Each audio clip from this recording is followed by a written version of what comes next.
When I found a tube of lubricant hidden in my wife's underwear drawer, I knew Susan was cheating.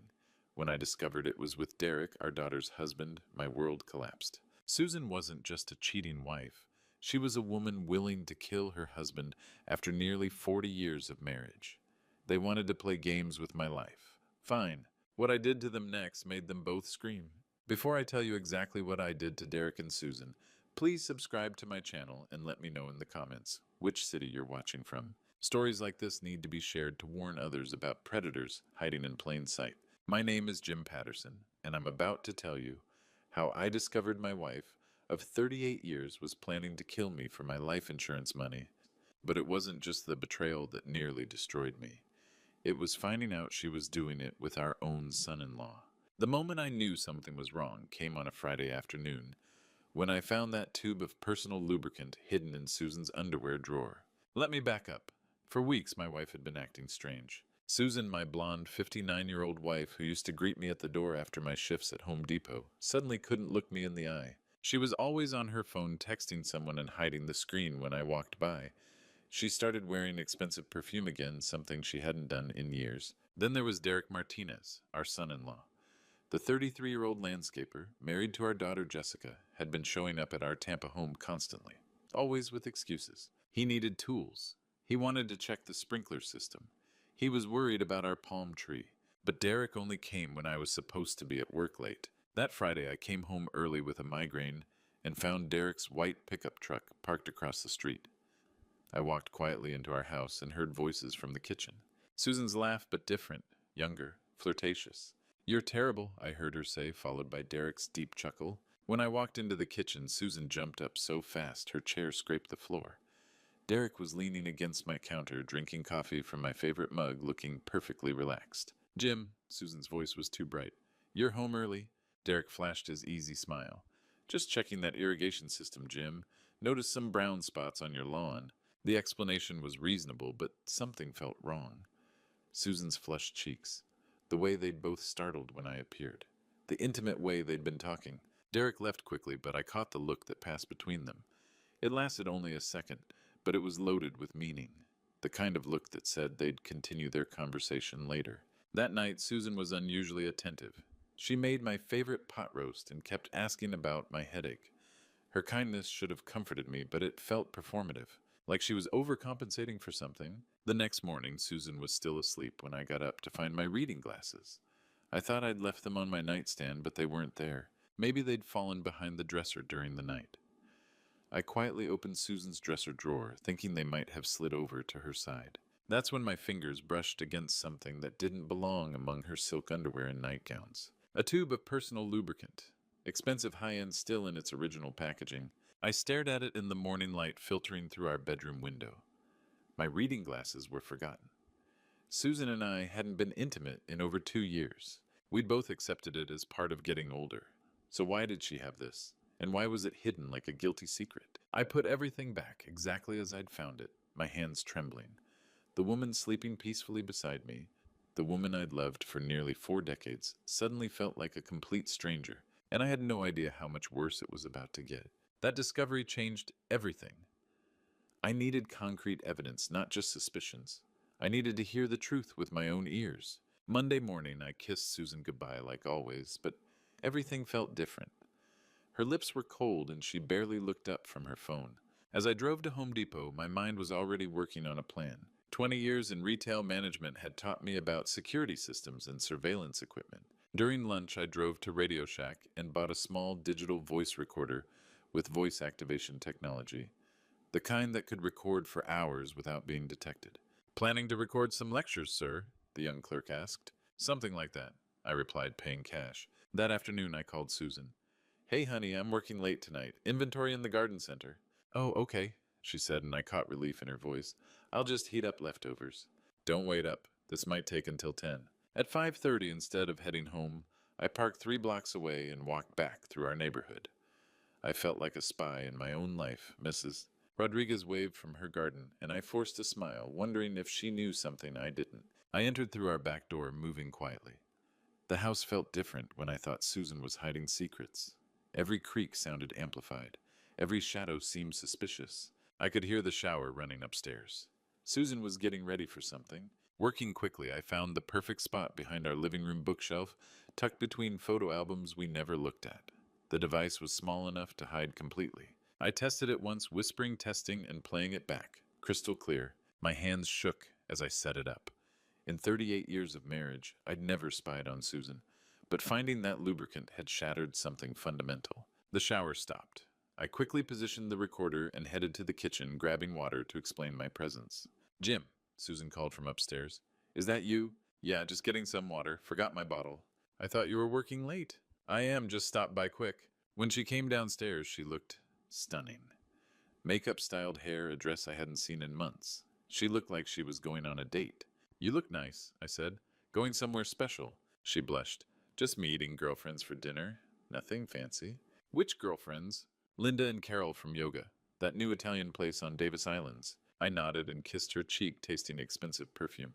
"Have fun. See you when I get home." As I drove away, I watched our house in the rearview mirror.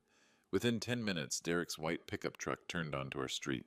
I parked at the end of the block and waited, heart pounding. At 7:15, Derek walked up to our front door and knocked. Susan answered immediately, like she'd been waiting by the window.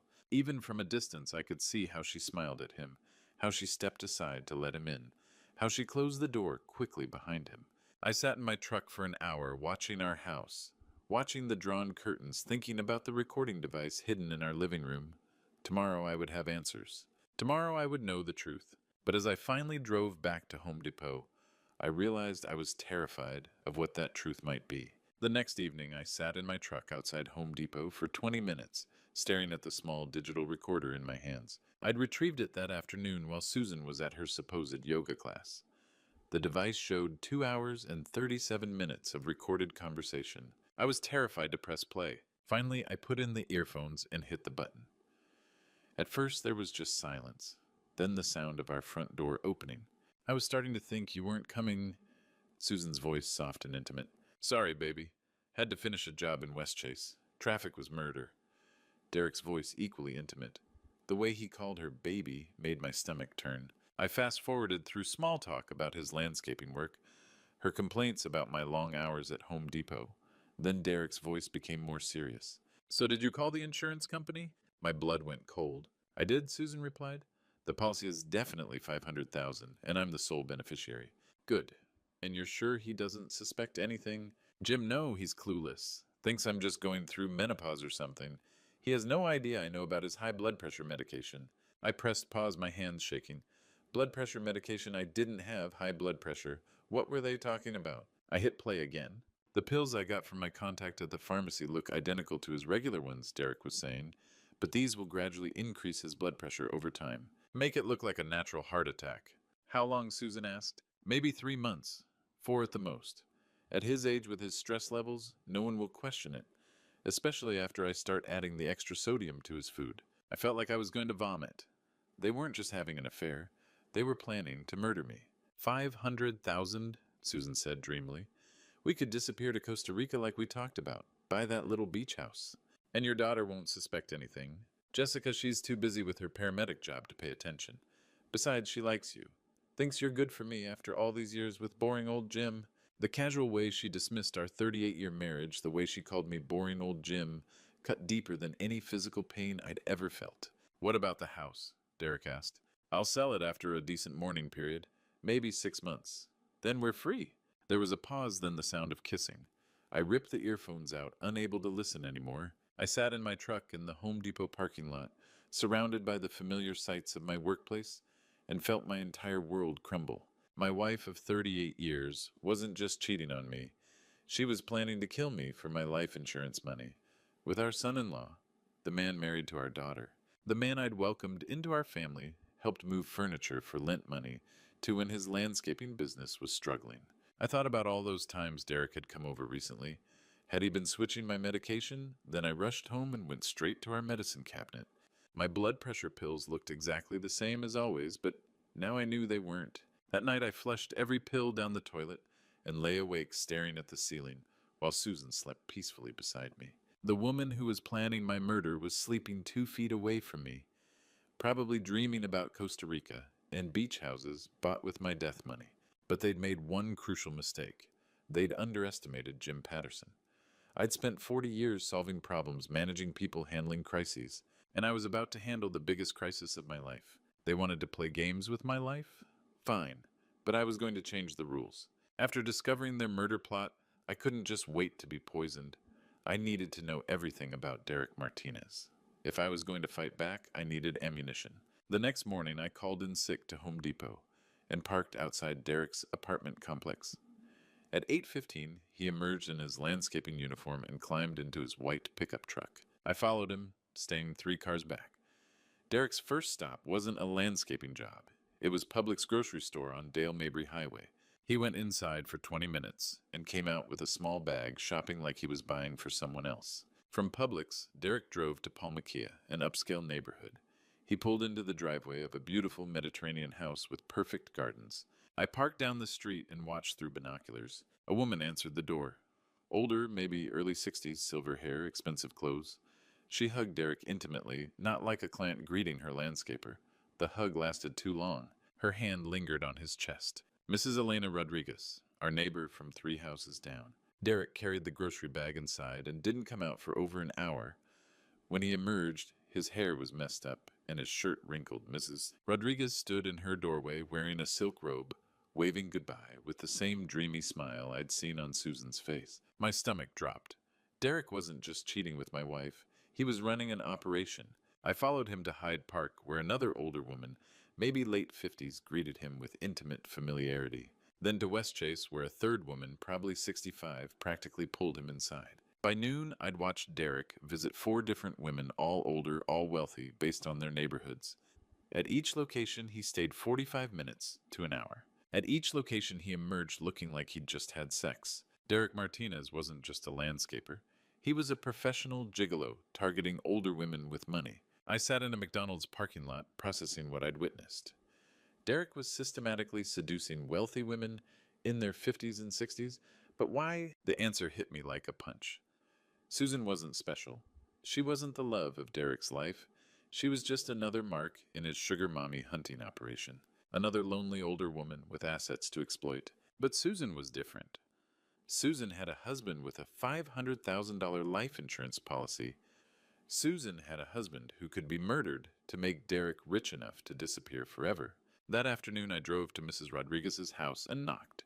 She answered in the same silk robe, cheeks still flushed. "Jim, what brings you by?" "Elena, I need to ask you something. Are you involved with Derek Martinez?" Her face went white, then red. "What do you mean?" "I saw him here this morning. Elena, Derek is married to my daughter, and he's having an affair with my wife. You're not the only one." She staggered backward, gripping the doorframe. "That's impossible. Derek loves me. He's going to leave his wife." "Has he asked you for money? Access to your accounts?" The look on her face told me everything. Derek Martinez was a professional con artist, and he'd been playing all of us. Mrs. Rodriguez broke down crying on her doorstep, revealing the true scope of Derek's operation. "He said his landscaping business was struggling," she sobbed. "I've given him $15,000 over 6 months for equipment, truck payments, business investments." My blood boiled. "What about your will, Elena?" Her face crumpled. "He helped me update it last month. Made him a beneficiary for $25,000. Derek wasn't just stealing money. He was positioning himself to profit from their deaths. Over the next 2 days, I investigated Derek's other victims. What I discovered was a systematic con game running for at least 2 years. Margaret Chen in Hyde Park had given Derek over $30,000 for various emergencies. Derek promised to marry her while slowly bleeding her dry. Patricia Williams in Westchase had been paying Derek's rent for 8 months. She thought they were living together, but Derek convinced her he needed his own place for business. Linda Foster in South Tampa had bought Derek a new truck as an engagement gift. Derek promised to propose on her 70th birthday. Each woman thought she was Derek's only love. Each woman was being financially exploited. Each had been manipulated into changing legal documents in Derek's favor. But Susan was the biggest prize. Susan wasn't just giving money. She was helping commit murder for $500,000. Derek had researched his targets carefully. Lonely widows and unhappy wives with significant assets. Women whose husbands were either dead or could be made dead. I estimated he'd stolen over $100,000, with potentially millions more in inheritance money if his plan succeeded. That's when I made my decision. This couldn't just be about revenge on Susan and Derek for trying to kill me. This had to be about protecting all of Derek's victims and ensuring he could never hurt another woman. Derek thought he was smart, targeting older women he assumed were vulnerable. But he'd made one crucial mistake. He'd targeted the wrong man's wife. I'd spent my career solving problems and managing crises. I knew how to plan, execute, and permanently resolve problems. Derek wanted to play games with people's lives. Fine. I was going to end his game once and for all. The plan forming in my mind was elegant in its simplicity. Derek had used intimacy as a weapon against these women. I was going to use that same intimacy to destroy him. Publicly. Humiliatingly. In a way that would expose his crimes to everyone and ensure he could never victimize another woman. Susan thought she was going to be rich. Derek thought he was going to disappear to some tropical paradise with stolen money. They were both wrong. I was going to make sure the whole world saw exactly what kind of monsters they really were, and I knew exactly how to do it. That night I sat in my garage workshop surrounded by tools and supplies, my mind working like the problem-solving machine it had been for 40 years. Derek and Susan wanted to destroy me, fine, but I was going to destroy them first, and I was going to do it in a way that exposed their crimes to the entire world. The plan had to be perfect, it had to be public, and it had to ensure that Derek could never hurt another woman. My years managing Home Depot had taught me about chemicals, adhesives, and industrial supplies. I knew exactly what I needed, and I knew how to get it without raising suspicion. The centerpiece of my plan was elegantly simple. Derek and Susan were using intimacy as their weapon. I was going to turn that weapon against them. They wanted to be together. I was going to make sure they were stuck together, literally. Industrial super glue, the kind we use for heavy construction projects at Home Depot. Once it bonded, it required professional medical intervention to separate. It would be painful, humiliating, and impossible to hide. But the glue was just the beginning. I needed to ensure maximum public exposure. I needed witnesses. I needed emergency responders. I needed the entire neighborhood to see what Derek and Susan really were. The smoke detector plan came to me while I was reviewing our store's fire safety protocols. A triggered smoke alarm would bring the fire department, and if there were sounds of people in distress, they'd break down doors to save lives. My daughter Jessica was a paramedic supervisor. There was a good chance she'd be on the responding team. This was the part that made me pause. Jessica would have to see her mother and her husband in the most humiliating situation imaginable. She'd have to witness the destruction of her marriage and her family in the most public way possible. But Jessica was also Derek's victim. She deserved to know what kind of man she'd married. She deserved to know that her husband was a predator who'd been planning to destroy our family. I spent the weekend gathering supplies. Industrial superglue from our warehouse. A Bluetooth speaker small enough to hide but loud enough to simulate screams for help. Smoke detector batteries and a remote trigger system I built using electronics knowledge from my early days in retail. The hardest part was getting access to Susan and Derek's meeting place. But I'd been watching their pattern for weeks. They always used our house when I was supposedly working late. They felt safe there, comfortable, careless. That carelessness was going to be their downfall. I tested every component of my plan. The smoke alarm would trigger. The Bluetooth speaker would broadcast sounds of distress. The fire department would respond. They'd break down the door to save lives. They'd find Derek and Susan stuck together with industrial adhesive, unable to separate, unable to hide, unable to deny what they were doing. The beauty of the plan was its simplicity. I wouldn't have to confront them directly. I wouldn't have to prove anything in court. The evidence would be literally stuck to their bodies. The entire neighborhood would witness their humiliation. Derek's other victims would see him for what he really was. But most importantly, Jessica would know the truth. She'd see that her husband was a con artist and her mother was a would-be murderer. It would hurt her, but it would also free her from Derek's manipulation. As I sat in my garage that Sunday night, putting the finishing touches on my plan, I felt something I hadn't felt in weeks. Control. For the first time since finding that lubricant in Susan's drawer, I wasn't the victim. I wasn't the target.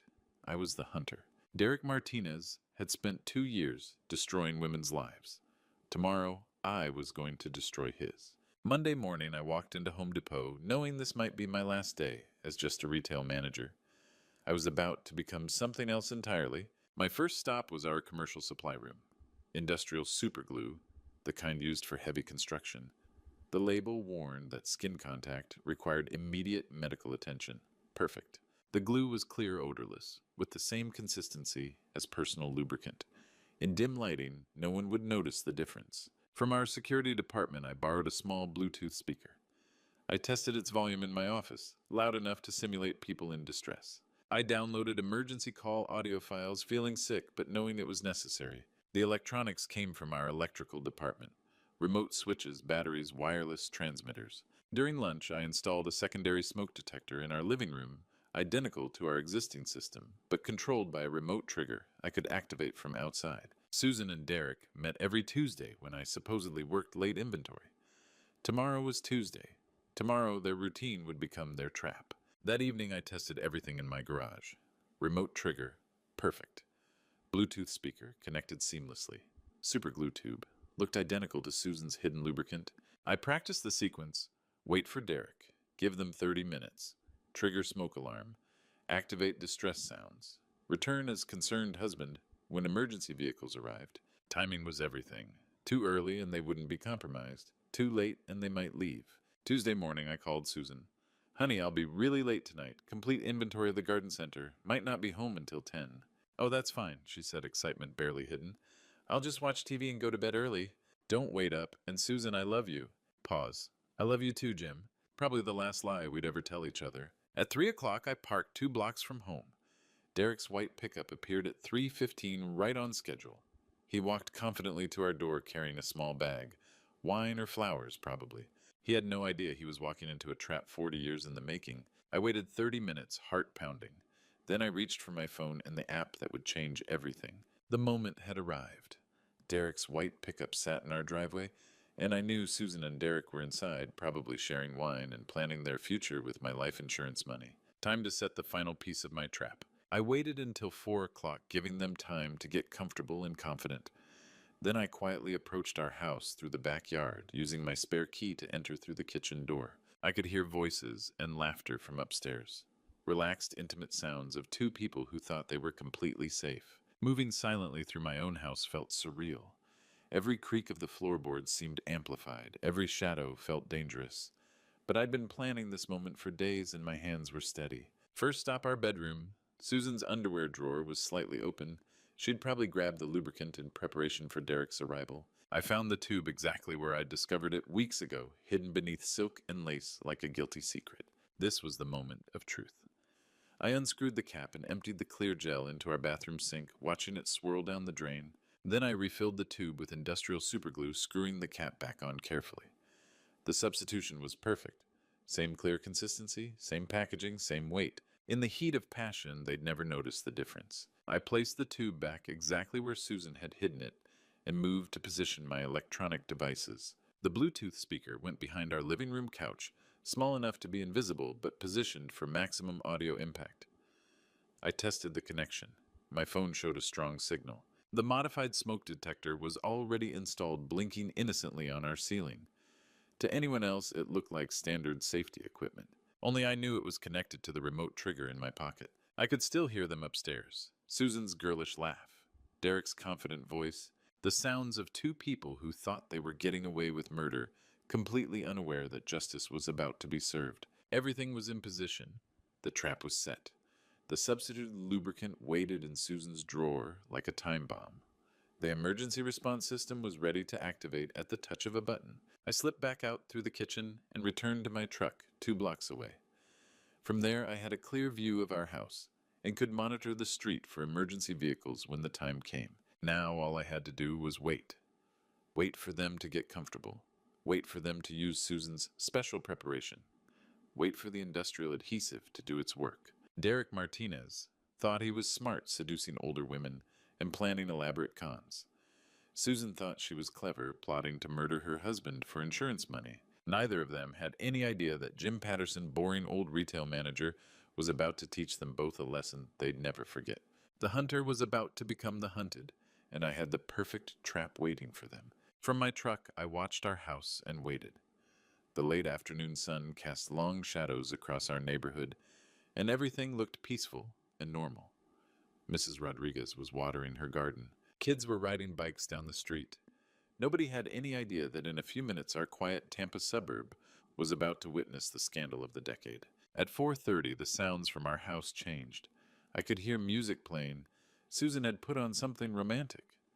The intimate laughter grew softer, more private. They were moving toward the moment that would destroy them both. I sat in my truck, hands gripping the steering wheel, listening to the distant sounds of my wife's betrayal. Part of me wanted to storm into that house and confront them directly, but I'd come too far to let emotion ruin my perfect plan. At 5 o'clock, the music stopped.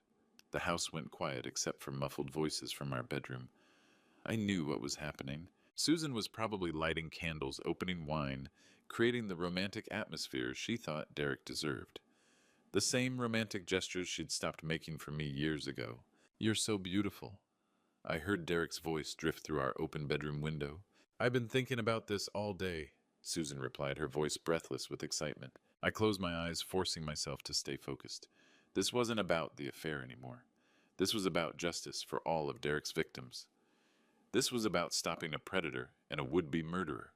At 5:15, I heard Susan's drawer open, the moment I'd been waiting for. "I got something special for us," she said, her voice playful and seductive. "You always think of everything," Derek replied. There was rustling movement, the sounds of two people preparing for intimacy. I imagined Susan retrieving the tube from her hiding place, completely unaware that its contents had been replaced with industrial adhesive. For several minutes, there were only soft sounds, whispered endearments, the kinds of intimate noises that should have been between husband and wife, not between conspirators planning murder. Then at 5:23, everything changed. "Wait," Derek's voice suddenly tense. "Something feels wrong." "What do you mean?" Susan asked. "I can't. This isn't right. We're stuck." "Stuck? What are you talking about?" "I mean, we're literally stuck together. What was in that tube?" Susan's voice rose to panic. "It was just lubricant. The same kind I always use." "Well, it's not working like lubricant. We can't separate." "Oh, I could hear them struggling, their voices escalating from confusion to fear to outright panic. The industrial superglue was doing exactly what it was designed to do, creating an unbreakable bond that would require professional medical intervention to dissolve. "Do something!" Susan screamed. "I'm trying, but every time I move it gets worse. This can't be happening. This can't be happening." Their panic was music to my ears. For weeks they'd been calm and confident, planning my death like it was a business transaction. Now they were learning what it felt like to be trapped with no escape. But their real humiliation hadn't even started yet. I reached for my phone and opened the app that controlled my smoke detector. Time for the neighborhood to meet the real Derek Martinez and Susan Patterson. I sat in my truck, listening to Derek and Susan's panicked voices through our bedroom window, and smiled for the first time in weeks. The industrial superglue was working perfectly. Now it was time for the real show to begin. I opened the app on my phone and pressed the button that would change everything. Immediately, the modified smoke detector in our living room began shrieking. The piercing alarm cut through the quiet Tuesday afternoon like a knife echoing off the houses in our peaceful neighborhood. But that was just the beginning. I activated the Bluetooth speaker and pressed play on the audio file I'd prepared. Suddenly, terrifying sounds of people screaming for help began broadcasting from inside our house. "Help us, fire, we're trapped." The recorded voices sounded desperate, authentic, like people facing imminent death. "Please, someone call 911, we can't get out." The combination of the smoke alarm and the screaming created exactly the emergency scenario I'd planned. Within seconds, neighbors began emerging from their houses, looking around in confusion and alarm. Mrs. Rodriguez dropped her garden hose and ran toward our house. "Oh my God, Jim and Susan's house is on fire." Mr. Chen from across the street grabbed his phone. "I'm calling 911. Fire department. There's a house fire on Maple Street with people trapped inside. We can hear them screaming." More neighbors appeared. Mrs. Williams from 2 doors down, the Johnsons with their teenage kids, old Mr. Foster walking as fast as his cane would allow. Within minutes, half the neighborhood was gathered on our front lawn, staring at our house with expressions of horror and concern. The beautiful irony was that Derek and Susan could hear everything happening outside, but they were in no position to call for help or explain their situation. They were literally stuck together in our bedroom, probably trying desperately to figure out how to get dressed and separate before anyone discovered them. "Where's the smoke?" Mrs. Rodriguez asked, looking at our house. "I don't see any flames." "Maybe it's just starting," Mr. Chen replied. "But listen, you can hear people screaming inside." The recorded distress calls continued broadcasting from my hidden speaker, creating the perfect illusion of a fire emergency with trapped victims. I'd even included sounds of coughing and choking to make it more realistic. From my truck, I could see Derek's pickup in our driveway. The neighbors were starting to notice it too. "Whose truck is that?" Mrs. Williams asked. "Isn't that Derek's?" Mrs. Rodriguez said slowly. "Jessica's husband? What would he be doing here when Jim's at work?" I could practically see the pieces clicking together in their minds. The neighbors who'd always thought Susan and Derek were just friendly in-laws were starting to realize there might be more to the story. That's when the sirens began. First one, then two. Then what sounded like half the Tampa Fire Department racing down our street. Red trucks, ambulances, police cars. The full emergency response I'd orchestrated. And leading the convoy was Rescue Unit 12. Jessica's unit. I watched my daughter jump out of the passenger seat, her paramedic supervisor uniform crisp and professional, her face focused and determined. She had no idea she was about to walk into the most devastating moment of her life. "What's the situation?" Jessica called out to the crowd of neighbors. "House fire with people trapped inside," Mr. Chen shouted back. "We can hear them screaming." Jessica's training took over. She began directing her team toward our front door while the fire department prepared their equipment. She looked completely professional, completely in control. She had no idea that in about 30 seconds she was going to discover her husband and her mother naked and glued together in her childhood bedroom. I started my truck and began driving slowly toward our house, ready to play my role as the shocked and concerned husband who'd just arrived home to find his house surrounded by emergency vehicles. The trap was sprung, the audience was assembled, and the show was about to begin. Jessica stood at our front door, her paramedic training taking complete control. She'd responded to hundreds of emergency calls, but never to her own childhood home. "Fire department, we need entry now," she called to Captain Morrison. "We have confirmed voices inside, possible smoke inhalation victims." The sledgehammer crashed against our front door, splintering the wood. Jessica led her medical team inside, while firefighters followed with equipment and hoses. "Hello, fire department," Captain Morrison's voice boomed through our house. "Where are you? Call out if you can hear us." Jessica moved through our living room with professional efficiency, checking for smoke, looking for victims. The house seemed normal. No visible fire, no smoke. But the distress calls had been clear. From upstairs came Derek's muffled, desperate voice. "Up here, bedroom. We need help." Jessica's head snapped up. That voice was familiar. Too familiar. "Second floor, master bedroom," she called to her team, taking the stairs 2 at a time. She reached our bedroom door and knocked hard. "This is Tampa Fire Rescue. Are you injured?" "We need medical assistance," came Derek's strained voice. "There's been an accident." Jessica turned the doorknob and pushed open the door to her childhood bedroom. What she saw made her freeze completely. Derek, her husband Derek, was in bed with Susan, her mother Susan. They were both naked, clearly panicked, and somehow physically connected in a way that made no sense. For a moment, Jessica's mind simply couldn't process what she was seeing.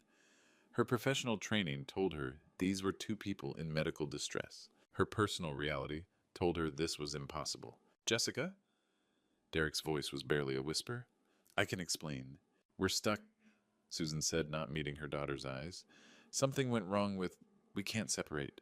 Jessica stood in the doorway, her medical bag in one hand, her radio in the other, staring at the two people who had just destroyed her entire world. Behind her, Captain Morrison appeared. "What's the situation?" Jessica's voice failed her. For the first time in her career, she couldn't speak. Captain Morrison looked over her shoulder, and his expression changed immediately. "Oh, hell, this is a medical situation." Jessica's training finally kicked in, overriding her personal shock. She stepped into the room, her voice becoming coldly professional. "We need acetone and medical adhesive remover from the ambulance," she called down to her team. "Bring skin separation equipment and pain management supplies." Derek tried to reach for her. "Jessica, please listen to me." She stepped back, avoiding his touch. Don't talk right now."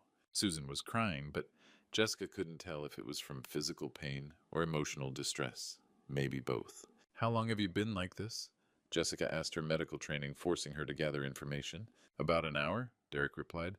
"We tried everything. We can't move without severe pain." Jessica nodded curtly and spoke into her radio. "This is Unit 12. We need additional medical support for adhesive extraction. 2 patients conscious and alert." As her team brought up the medical supplies, Jessica worked with mechanical precision. She'd separated people from industrial adhesives before. Workplace accidents, pranks gone wrong. But never her own mother and husband. The irony wasn't lost on her that she was literally pulling apart the two people who had torn her family apart. While Jessica worked upstairs to separate Derek and Susan, I played my role perfectly outside. The crowd of neighbors had grown larger, and word was spreading through our Tampa suburb like wildfire. "I just can't believe this," Ms. Rodriguez whispered to Mrs. Williams. "Susan and Derek right under Jim's nose. That poor man." Mr. Chen shook his head, looking at me with sympathy. 38 years of marriage. I stood among them, the picture of a devastated husband whose world was crumbling. "I don't understand any of this," I said, my voice breaking just enough to sound authentic. "Derek's been helping with yard work for months. Susan said they barely spoke to each other. Sometimes the people closest to us are the ones hiding the biggest secrets," old Mr. Foster said, patting my shoulder sympathetically. More neighbors arrived every few minutes. People were pulling out their phones, recording everything. By tomorrow morning, this scandal would be all over Tampa social media. "Here they come," someone in the crowd shouted. The front door opened and Jessica emerged. First, her face a mask of professional composure that couldn't quite hide her personal devastation. Behind her, two paramedics wheeled out a stretcher. Derek was on it, covered by a white sheet, but his face visible and bright red with humiliation. He couldn't look at anyone in the crowd, especially not at me. The neighbors pressed closer, everyone trying to get a better view. Camera phones flashed from every direction. "Derek Martinez," Mrs. Rodriguez called out loudly. "How could you do this to Jessica, to this family?" Derek turned his face away, but there was nowhere to hide. The entire neighborhood was witnessing his ultimate walk of shame. A second stretcher appeared with Susan also covered, but clearly conscious and mortified. She was crying, not from physical pain, but from the devastating humiliation of being caught in the most compromising situation imaginable. "Susan Patterson," Mrs. Williams announced loudly enough for everyone to hear, "I am absolutely shocked after everything Jim has done for you." The crowd murmured agreement, their sympathy clearly with me. I had become the victim, the wronged husband, the man who deserved everyone's support. "Jessica," I called out as the stretchers were loaded into separate ambulances. "What hospital are you taking them to?" She looked at me with eyes full of pain and confusion. "Tampa General, Dad. I'm so sorry. I had no idea this was happening." "None of us did, sweetheart. None of us could have known." As the ambulances pulled away with sirens wailing, I stood on our front lawn, surrounded by neighbors and emergency personnel. The entire street had witnessed Derek and Susan's public humiliation. Captain Morrison approached me. "Sir, for our report, we didn't find any evidence of an actual fire. The smoke detector appears to have malfunctioned." "Maybe they were the ones calling for help," I suggested, "when they got stuck like that." "That's probably it. I'm sorry you had to find out about the situation this way, Mr. Patterson." As the last emergency vehicle drove away, I felt a deep, satisfying sense of justice. Derek Martinez's con game was over. His reputation was destroyed. Every woman in Tampa would soon know exactly what kind of predator he really was. And Susan. Her betrayal was now public knowledge throughout our entire community. Perfect. 2 hours later, I sat in Tampa General's waiting room, playing the concerned husband perfectly. The emergency staff whispered about the unusual case. Two people glued together wasn't something they saw daily. Jessica appeared emotionally drained, but still in her paramedic uniform. She sat beside me silently. "How are they?" I asked, putting my arm around her. "Physically fine," she said quietly. "Doctors used acetone and solvents to separate them. Some skin irritation, but no permanent damage." "And emotionally?" Jessica laughed bitterly. "Mom won't look at me. Derek keeps trying to explain." I squeezed her shoulder. "I'm sorry you had to witness that, sweetheart." "Dad, did you have any suspicion at all?" I looked confused. "None. Derek was around helping with yard work, but I thought he was just being helpful. Your mother seemed different lately, but I figured it was work stress." Jessica nodded, accepting my explanation. "They're keeping them overnight for observation. Room 214 for Mom, 216 for Derek. Can I see Susan? Are you sure you're ready?" 38 years doesn't end without some conversation. I found Susan's room and knocked softly. She was staring at the ceiling, started crying when she saw me. "Jim, I'm so sorry. I never meant for this to happen." I sat down, hurt and confused. "How long, Susan?" 6 months, she whispered. "But Derek said he loved me, said we could have a future." "What about our future, our marriage?" She couldn't meet my eyes. "I thought maybe you'd be happier without me. We haven't been close in years." I leaned forward, taking her hand. "Whatever problems we had, we could have worked through them. But this, with Jessica's husband, I know how terrible this is. A nurse entered with a small tube. "Mrs. Patterson, apply this healing gel to any skin irritation. It should help with inflammation." "Thank you," Susan said, placing the tube on her bedside table. "I should let you rest," I said, standing. "We'll talk tomorrow." "Please don't hate me." "I could never hate you, Susan. I'm just very hurt." I kissed her forehead and left. Once in the hallway, I ducked into a supply closet I'd noticed earlier. From my jacket, I pulled out concentrated capsaicin cream, industrial strength from Home Depot's pest control section, nearly identical to the healing gel the nurse had delivered. I waited 10 minutes, then walked back. The hallway was empty, visiting hours ending, staff busy elsewhere. I slipped into Susan's room. She was dozing, exhausted. The healing gel sat exactly where she'd left it. Working quickly, I switched the tubes. The capsaicin cream looked identical to the medical gel. Susan would never notice until she applied it to her irritated skin. I pocketed the real gel and left silently. Phase 2 was in motion. After switching Susan's healing gel, I wasn't finished yet. Derek deserved the same treatment. I walked down the hall to room 216 and knocked softly. Derek was awake, staring at his phone with a worried expression. "Jim," he said, looking up with shame and fear. I don't know what to say. I entered the room, my face showing the perfect mixture of hurt and confusion. "Derek, I trusted you. I welcomed you into our family. How could you do this to Jessica, to me?" "It just happened," he said weakly. "Susan and we connected. I never meant to hurt anyone." I sat down in the visitor's chair. "Connected. Derek, you're married to my daughter. Susan is my wife of 38 years. Before he could respond, a nurse entered with an identical tube of healing gel. "Mr. Martinez, for any skin irritation from the adhesive removal, apply as needed." Derek took the tube and set it on his bedside table. "Thank you." And the nurse left, and I continued our conversation for a few more minutes, playing the wounded father-in-law. When I was sure Derek was sufficiently distracted by guilt, I excused myself. "I need some air," I said. "This is all too much to process." I left his room and waited in the hallway until I was certain no staff were around. Then I slipped back into Derek's room. He'd dozed off, exhausted from the day's events. I quickly switched his healing gel with another tube of concentrated capsaicin cream. Now both of them would experience the burning consequences of their betrayal. I returned to the waiting area and sat with Jessica, maintaining my role as the devastated family patriarch. An hour after I'd switched both healing gel tubes, I sat in the waiting area with Jessica, maintaining my role as the devastated family patriarch. Then the screaming began. "Help, something's wrong, it's burning!" Susan's voice from room 214, high-pitched with panic. Seconds later, Derek's voice from 216. "Nurse, the gel. Something's wrong with this gel." Jessica jumped up immediately, her medical training kicking in. "That's Mom!" We rushed toward the rooms as nurses and doctors converged from all directions. I followed behind, playing the concerned husband while secretly enjoying every moment. Susan was writhing in her hospital bed, tears streaming down her face, desperately trying to wipe something off her skin. "The gel!" she screamed at the nurse. "I applied the healing gel, and it's like fire. Make it stop." In the next room, Derek was having an identical reaction. His face contorted in agony as he tried to remove the capsaicin cream that was now burning his irritated skin. "Get me milk," Jessica shouted to a nurse, immediately recognizing the symptoms. "And cooking oil. This looks like capsaicin exposure." Dr. Martinez rushed in, examining the tubes on both bedside tables. How did capsaicin get into medical healing gel?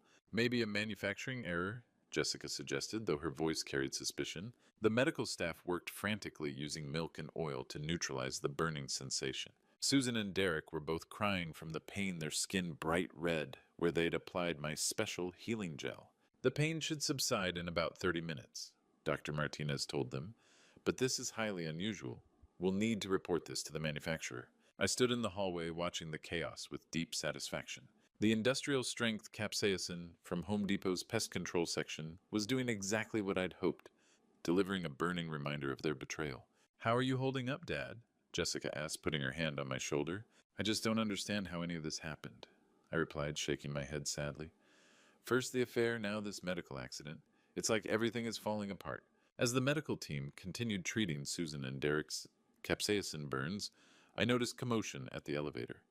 Mrs. Rodriguez had arrived, looking agitated and determined. She marched straight toward us, her face flushed with anger and purpose. "Jim," she called out, "I heard about what happened today, about Derek and Susan being caught together." "Elena, this really isn't the time," I said gently. "As you can see, we're dealing with a medical emergency. No, Jim, she said firmly, her voice carrying an edge I'd never heard before. This is the time, because I have something very important to tell you about Derek Martinez. Jessica looked up from consulting with the doctors. Mrs. Rodriguez, what do you mean? Elena looked between Jessica and me, then toward Derek's room, where his moans of pain were still audible. I mean, your husband isn't who you think he is, Jessica. And Jim, what happened to you today? You're not Derek's only victim. The hallway went quiet, except for the continued sounds of medical activity. Even the nurses seemed to sense that something significant was about to be revealed. Mrs. Rodriguez clutched her purse tightly, her hands shaking with emotion. Derek Martinez has been lying to all of us. Mrs. Rodriguez looked directly at Jessica. Your husband has been having an affair with me for 8 months. He told me he loved me, that he'd leave you. He took $15,000 from me for his struggling business. Jessica staggered backward. That's impossible. After hearing about today, I started making calls. Elena continued, pulling out her phone. Margaret Chen, Patricia Williams, Linda Foster. Derek has been dating all of them. Jessica leaned against the wall. How many women? At least 6 that I've found. Margaret gave him over $30,000. Patricia's been paying his rent for 8 months. Linda bought him a truck, thinking it was an engagement gift. From Derek's room came another moan, but now he sounded like he could hear every word. As if summoned, 2 more women appeared at the elevator. Margaret Chen and Patricia Williams, both looking confused and concerned. Elena called us, Margaret said. We came when we heard Derek was hospitalized. Patricia frowned. But Elena, Derek told me you were just a neighbor. He said we were practically living together. He told me the same about you, Elena replied. The 3 women stared at each other, Derek's deception becoming crystal clear. I think we need to compare notes about Derek Martinez, I said gently. For the next hour, Derek's victims shared their stories. The pattern was identical. Charm wealthy older women, then slowly ask for money. Small amounts first, then larger sums for business emergencies. He helped me update my will, Linda Foster admitted quietly. Made him a $25,000 beneficiary. $50,000 for me, Margaret said. Jessica listened in stunned silence. When Patricia mentioned Derek having keys to her house and bank access, Jessica finally spoke. We need to call the police. Already did, Elena said. Detective Morrison is on his way. This is systematic fraud. Through Derek's door, we could hear him trying to make phone calls, probably warning other victims. But his hands shook from capsaicin treatment, making it difficult. How much money total? Jessica asked. The women calculated. Between us 3, over $70,000, plus the truck. I put my arm around Jessica. I'm sorry, sweetheart. None of us saw this coming. But inside, I was satisfied. Derek's empire of lies was crumbling, and he was powerless to stop it. The elevator opened. Detective Morrison stepped out, badge visible. Derek's con game was officially over. Detective Morrison was a no-nonsense veteran cop in his 50s who'd clearly seen every type of con game Tampa had to offer. He listened to each woman's story with professional attention, taking detailed notes. Mr. Martinez, he said, entering Derek's hospital room, I need to speak with you about allegations of fraud and conspiracy. Derek, still recovering from the capsaicin burns, tried to sit up straighter. I don't know what you're talking about. These women, they gave me money, willingly. For a landscaping business that doesn't exist, Detective Morrison replied. We've already checked. Your business license expired 2 years ago. No tax filings, no legitimate income. I watched from the hallway as Derek's face went pale.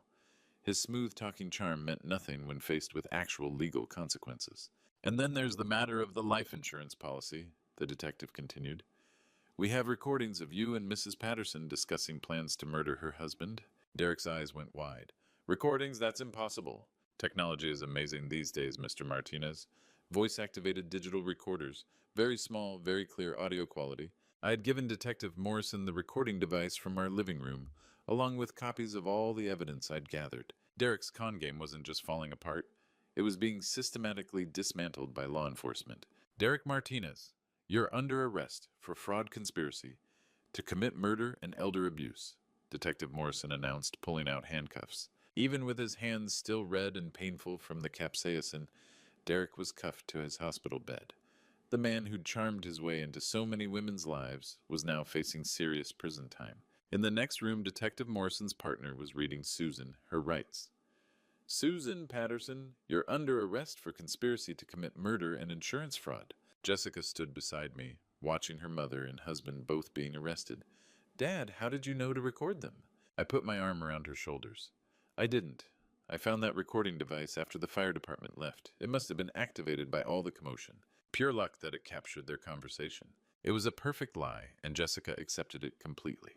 Over the next few days, the story exploded across Tampa. Local landscaper arrested in multi-victim con game made the front page of the Tampa Bay Times. Derek's photo was everywhere, warning other potential victims. The neighborhood rallied around me with incredible support. Casseroles appeared on my doorstep daily. Mrs. Rodriguez organized a support group for Derek's victims. The community saw me as the ultimate victim, a man who'd been betrayed by both his wife and son-in-law.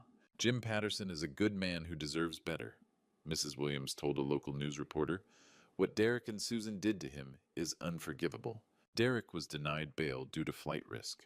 The prosecutor found evidence of similar cons in 3 other states, making him a serial predator. He was facing 25 years in prison. Susan was released on bail but had to stay with her sister. I filed for divorce immediately, and thanks to the adultery and conspiracy charges, I kept everything: the house, my pension, my life insurance policy. Most satisfying was watching Derek's other victims get justice. Margaret Chen sued for recovery of her $30,000. Patricia Williams pressed charges for theft. Linda Foster got her truck back. Derek Martinez, the charming sugar mommy hunter, was finished. 2 weeks after the arrests, Jessica moved back home with me. We sat on our front porch one evening watching the sunset over Tampa Bay. "Dad, I'm sorry I brought Derek into our family," she said quietly. "You couldn't have known what he really was, sweetheart. Predators like Derek are experts at deception. I just feel so stupid." "You're not stupid. You're a good person who trusted someone you loved. That's not a character flaw." Jessica smiled for the first time since the scandal broke. "Thanks, Dad. I'm glad we have each other." I squeezed her hand, feeling genuinely happy for the first time in months. Derek and Susan had tried to destroy our family, but instead they'd only made Jessica and me closer. Justice, as they say, was served. 6 months later, I stood in my kitchen making breakfast for Jessica and myself, listening to the morning news on the radio.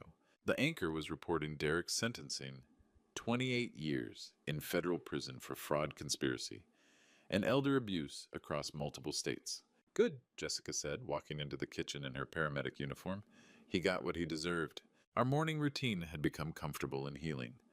Jessica worked her shifts at Tampa General, and I'd returned to Home Depot, though now as a part-time consultant rather than full-time manager. We both needed time to rebuild our lives. The neighborhood had embraced us completely.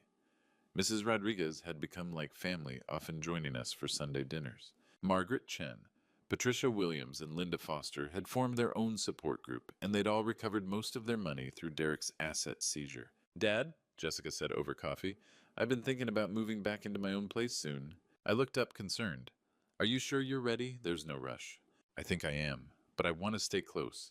Maybe that apartment complex on Davis Islands. It's only 10 minutes away." "That sounds perfect, sweetheart." The truth was, I was proud of how strong Jessica had become. The scandal had devastated her initially, but she'd channeled that pain into becoming an even better paramedic. She'd been promoted to district supervisor, and her colleagues respected her professionalism in handling the most difficult situation imaginable. "What about you, Dad? Any thoughts about dating again?" I laughed. "After what I've been through, I think I'll stick to being a bachelor for a while. Besides, I've got my hands full being the neighborhood's unofficial counselor for women who've been conned by younger men." It was true.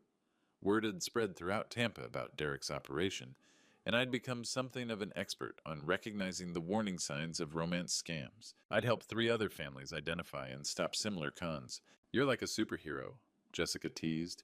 "Jim Patterson, defender of vulnerable women everywhere. Just a guy who learned the hard way how to spot a predator." That afternoon, I drove to Home Depot for my shift. My coworkers treated me with a mixture of respect and amazement. The story of how I'd exposed Derek and Susan had become legendary in our store. "Jim, you're like something out of a movie," my assistant manager Carlos said. "Using industrial superglue to catch cheaters, that's genius." "Just problem solving," I replied. "Same skills I use here every day."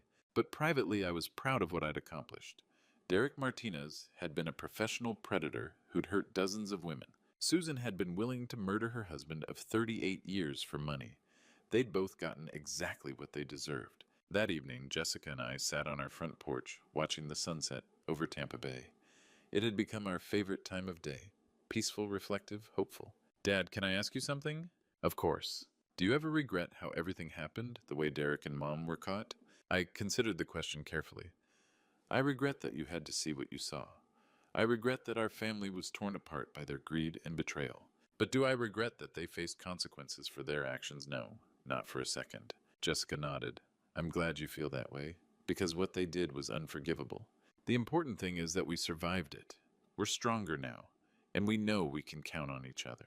Always, she agreed.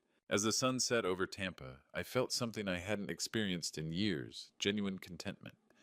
Derek was in prison where he belonged. Susan was facing her own legal consequences. The women Derek had victimized were getting justice and support.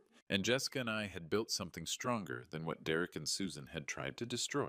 Sometimes justice comes from the courts, sometimes it comes from the community, and sometimes it comes from a 64-year-old Home Depot manager who refuses to be anyone's victim.